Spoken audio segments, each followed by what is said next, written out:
jàpp nee na récemment daal dina rejoindre Ousmane Sonko au téléphone waxtaan nañ mais waxtaan ba la mu ca wax indirectement que loolu la ko Sonko wax mooy que ne mbir mi mu ngi avancé positivement et alors que nañ leen bàyyi seen divergence ñu daal di koy gérer yooyu noonu ban entendement lañ ci mën a am.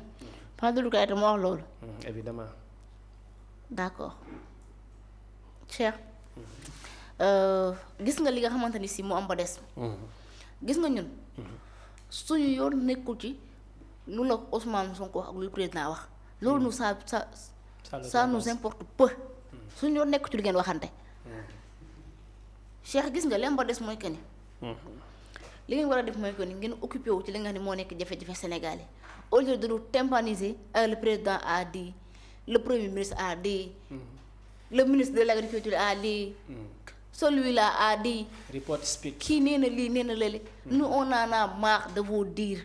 li ñu bëgg mooy que ni ngeen liggéey li nga xamante ne si moo nekk réew mi mais toujours diw nee na gis nga booy xool da nga naan moom ci boppam il se donne un peu il se croit très important quoi. le président m'a dit le PM m'a dit diw m'a dit gis nga. un pays gis nga ci ab dëkk ji boppam Cheikh. di ko war a changer avec leen moo nekk des visions claires mais pas le PM m'a dit le président m'a dit. discours indirect. il faut avoir une vision très claire et nette ba nga xamante yéen mën a teg réew mi Cheikh li muy dëgg. Cheikh man damaa gëm ni ci boppam ñoom au lieu ñu nekk seen émotion yi. diw maa deeg le grand bi maa di il faut justement ngeen jëmbul des idées claires une vision bu taxaw bu am stratégie bu taxaw ngeen fexee teg réew mi dans les rails de développement. ngeen gën seen émotion yi ngeen nekk ak seen arrogance bi ngeen nekk naan diw maa deeg diw maa lii. li defarul am réew génn leen ci li ngeen nekk li des mooy Cheikh. gis nga je pense que Sénégalais di moom ñoom maanaam ñun Sénégalais ñun ñoo war a pare ci boobu maanaam arrêté. di intéressé wu ci li nga xamante ni si moom moo nekk sur nos événements bi nga xamante ni dañoo bëgg a gëmuloo en dualité au sommet de l'État ba nekk buur bi nga xamante am na diggante premier ak Ousmane Sonko. premier le président ak grand bi. ñun ñoo waratuloon nangu. kenn di ñu manipuler. dañu pamte dañu dugal ci li nga xamante ni si moom moo nekk nos événements gis nga bruit entre Diomaye et Sonko n'est pas un événement. Cheikh l'événement ici le seul événement qui vaille te li ñu war a waxtaane li war a tax ñëpp jooy lu war a metti Cheikh. mooy que d'ici 2026 wala est-ce que d'ici fin 2026 est-ce que dinañ fay ay salaire Cheikh d'ici fin 2026 jàpp 2027 fan la réew mi jëm. est-ce que d'ici 2026 Cheikh ñoom dinañ mën a relever l'économie de ce pays. est-ce que Cheikh d'ici 2026 Cheikh justement ñoom dinañ mën a fexe assurer la sécurité du Sénégal Mali bi gaan ñu waaj a tàbb di loxo jaxaat si loolu du ñëw ci biir Sénégal. maanaam am na ci lu bëri loo nga xamante ni si ñoom lu ñu waroon a toog mën koo waxtaanee war koo xool moo gënoon Cheikh ñu nekk fi naa ñu avec des débats d'émotion naan di que ni le président ak le PM m'a dit arrêtez si on n'a rien à dire on la boucle. comme dañoo war a noppi. ok li des. déglu rek. ma ne patt noppi. waaw boo amul loo wax. da ngay noppi. te yaakaar naa moo jub dafa wax ni notre avant dernière. discussion. léegi foofu dernière discussion la ngeen waxtaane pourquoi nga choisir avant dernière discussion. Fadilou Keita il faut nous dire votre toute dernière discussion lan ngeen waxante on a besoin de savoir. wax le premier ministre. waaw wax na ko di. non avant dernière discussion la wax avant dernière discussion la wax. ok kon bëgg nañoo xam lan ngeen waxtaanee ci seen dernière discussion. gis nga Cheikh au moment où jamono bu ñu nekk. te nga xam ne moo nekk benn crise économique si des mesures concrètes ne sont pas prises à temps. li ñu war a def mooy que ni Cheikh. ñu focaliser li nga xam ne moo nekk les réels problèmes des Sénégalais man lii laa gëm mais gaw ma diw maa di. bu ñu dem mooy. si le mot de pas de trop. Pastef a été une déception jusque-là. Je suis désolée de dire. Une déception? Oui. Pastef a été une déception jusque-là. li tax mooy la mooy une déception mooy que ni li ñu diggoon ñun ñëpp li ñu waxoon. bi ñuy politique ba tey. da ci am bëriwut. da ci am nga da ci am bëri wax ma li ñu diggoon lan moo ci am. li ñu diggoon à la longueur du journée bi ñu demee ba fin de journée. ba guddi jot ñëpp tëdd mu yaakaar bu ñu yeewoo dinañ ko sër mais Cheikh dara gisuñu ko. Cheikh Yérim wax na ko dem 2 ans traité à sa peinturuñ ko. même ñoom point fi Macky Sall tax mu ils sont incapables pour terminer peinture bi point fi Macky Sall defoon mënuñoo àggale peinture yi. dara. trottoir yi. dara lu concret teguñu ko. ba pare ñu bëgg fee nekk naa ñu il m'a dit quelle arrogance. ok déglu rek. du ma dagg dégg non doxalal. léegi. gis nga man damaa gëm ni grand bi. daf ñëwoon ses limites ba noppi. il est trop limité je suis désolé de le dire mais damaa gëm ni limité moom moo tax mënut a transformer la vision du président de la République en des actes concrets. s'il n'était pas limité. bu meloon comme Amadou Ba bu mu fi nekk. wala comme ñeneen bi fi wala comme Macky Sall ak Wade. bi muy nekk premier ministre kon au moins dina am lu mu sopparñ ci li nga xamante ni si moom moo nekk la vision du président. est-ce que xaar ayam pour mën a wan nit ñi mëninam. xaar ay pour wan ay mënin Cheikh ñu far la pour 5 ans. nga nekk le premier ministre du Sénégal. président bi am vision ni la lii nii laa bëgg a doxalee réew mi. yow nga ne doo ko ëlbati doo def dara nga naan dangay xaar ban fal la est-ce que dañ koy fal. qui t'a dit qu'il sera candidat qui t'a dit qu'il sera président de la République du Sénégal un jour lan moo ko wax waa Cheikh yow tam génn ci li nga nekk ñu fal la pour réew mi yow nga ni moom daa bëgg a xaar ba ñu fal ko pour mu doog wane ni mu mane cin kay bu naree neex ko ba xeeñ li nga mën a kay fii nga ko waroon a mane au moins bu ko def Sénégal ni grand bi kat bu ñu goon def ko président kon en 2029 gis nga moom bu góorgóorlu woon def benn jima wuññi la vision du président en des actes concrets yow nga xamante yu palpable yi mën a teg ci table li nga xamante ni si ñu dinañ leer ne ñoom ñii am nañu lu leer lañu teg billaahi kon en 2029 président ji ma ba mooy démissionné jox ko mu doxal parce que au moins dina xam ni kii kat boo ko joxee dina tëgg dem mais est-ce que le président wóolu na ko pour jox ko réew mi c'est la grande question dootu ko wóolu est-ce que li jot a xew ni président wóolu na ko pour teg réew bi ci ay loxo est-ce que tamit loolu sax moo waral le président bëgg a def un deuxième mandat. ok nañ ko bàyyi xel mën naa nekk on est en politique. léegi li des mooy Cheikh nee naa la. Pastef a été une déception jusque-là. et grand bi il a montré ses limites. je suis désolé mais noonu laa ko jàngat la situation. léegi Fadil man li ma gëm mooy. il a montré ses limites en tant que manager je dis en tant que premier ministre bien sûr. léegi li am mooy que ni dafa war a arrêter. di wax di contredire boppam. lii lépp li ñuy mëne mooy populisme manipulation léegi nag problème mooy. sàcc ndënd yomb na. waaye fa nga ko tëggee mooy jafe.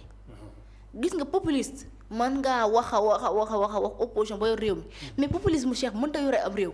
c'est hors de question lii moo tax ba léegi mënagunoo teg dara. chaque jour mooy les populistes mën nañoo wax. mais doo mës a dégg juste la rencontre des populistes. amuñu ndaje fu ñuy daje yéen ku ngeen di dajeel ñoom seen biir gëmante wuñu maanaam ñoom dañuy wax ñoom gëmuñu sax li ñuy wax.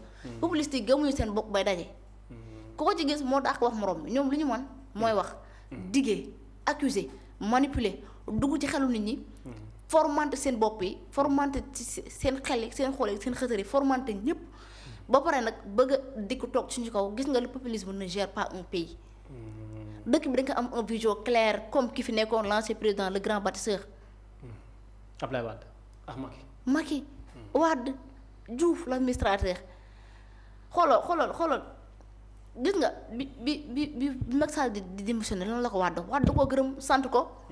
mooy Wade amoon na vision mais cette vision là boo amoon un premier ministre bu boo amoon un premier ministre bu am xam-xam bu xarañ. bu bëgg réew bu mën a ëlbati vision bi est-ce que Wade dina faire rêver les Sénégalais est-ce que dina ko def est-ce que li mu xalaat li Wade dina ko mën a teg.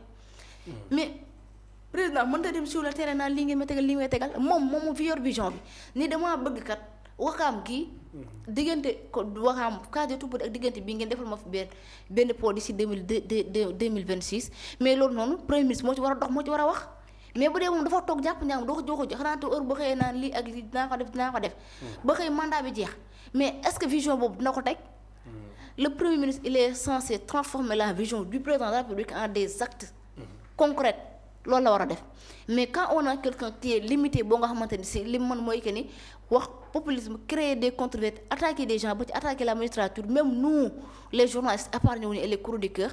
J'espère que ni mu amul sax jorug Sénégal bay am ak jot naan day transformer li nga moo nekk la vision du président et ça aussi man je pense que c'est dans l'unique but de saboter le mandat du président de la République mais dara man damaa gëm ni bu fekkonte ni si dëggantaan xam-xam bi mu ngi fi tuune gi ñu doon wax Macky Sall nekkul ci ñoom kon damaa gëm ni transformer nañ dëkk bu yàgg parce que nag quoi qu'on puisse dire Cheikh dañuy waxante dëgg ak lu ñu yëpp Macky Sall lu ñu ko jiñ sàcckat ak raykat nit ak ay njabootu au moins góorgóorlu woon na ba FMI duñu pamti pamkee góorgóorlu woon na ba benn tubaab yabuñu góorgóorlu woon na ba dëkk bi au moins amoon na un peu de sécurité góorgóorlu woon na Cheikh ba teg na fi ay infrastructures yoo nga xamante ne si ñu ci góorgóorlu woon na Cheikh ba wàññi pollution bi mooy BRT bii indi fi ay auto électrique dégg naa ñoom ñu ngi góorgóorlu ci terre bi pour mu dem AIBD xaw ma mais c'est évident parce que loolu Macky Sall waxoon na ko le projet était déjà mis en place pare woon na kon li des mooy que ni gi nga état continué da nga li ngeen def nii noonu la continué li fi nekkoon moo gën ministre boobu moom j'en profite pour féliciter ko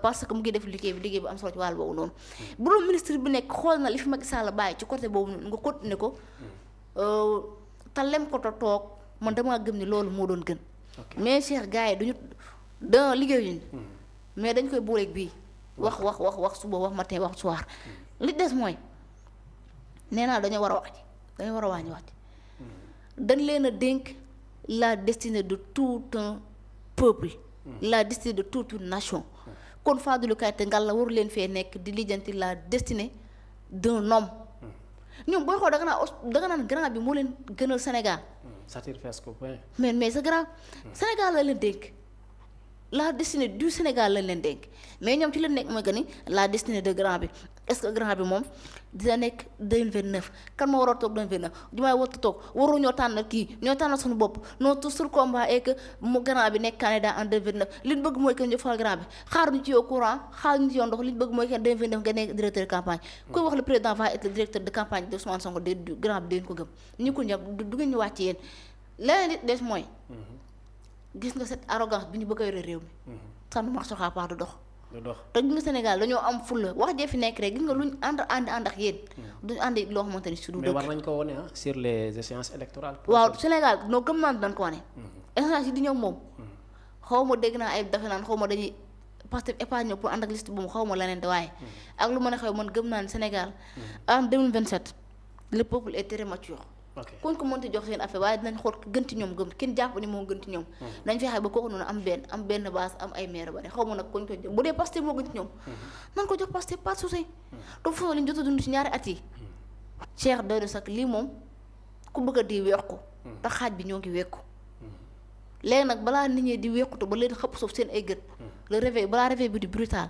li gën mooy que ni Cheikh ñoom ñi mu wëññu seen ay xel tourner seen ay gët ci li nga xam ne moo nekk la souffrance des Sénégalais mais au lieu de Fadilou de nous dire que le PM a dit pour te donner un peu d'importance il faut justement te former davantage li moo gën CDC la dénk yaa ngay dàqee di defa goo fa dara lu aju mu ngooj chantier yi nga waxoon da nga koy livré fooj tool daf koo livré problème suuf baa ngi nii nit ñi di bëgg a dee régler leen ko moo gën BTP baa ngi nii dara doxut j'espère que war nga ci am part de responsabilité li la waxoon 5 milliards la noonu waxoon def ko poste pour mu jug foo ci toll c'est ça lii lañ bëgg ci yéen ngeen liggéey réew mi waaye ñii di jooy ñii naan le président m'a dit kële di toog fële di xastaate fële le garde du port notre répondeur automatique là ki di toog di ngaa ñëkkale kële toog di lijjanti ay échéances électorales mais ba kañ ngeen di jublu ci Sénégal kañ ngeen di wax lu ñor Sénégalais ba ngeen toogee ba tey tegu leen fi lu ajum ngooñ wax leen lu ñor Sénégalais Sénégal dafa da leen lépp yeneen ñu deseel dërëm dul leen ko joxaat leen war def yëpp defal nañ leen ko yéen lu ngeen bëgg am na solo jërëjëf am na solo mbokk internet ñuy bàyyi xel à travers quart d'heure aji dañuy ñëw ci li nga xamante ne moo jëm ci beneen thématique gis nañ fi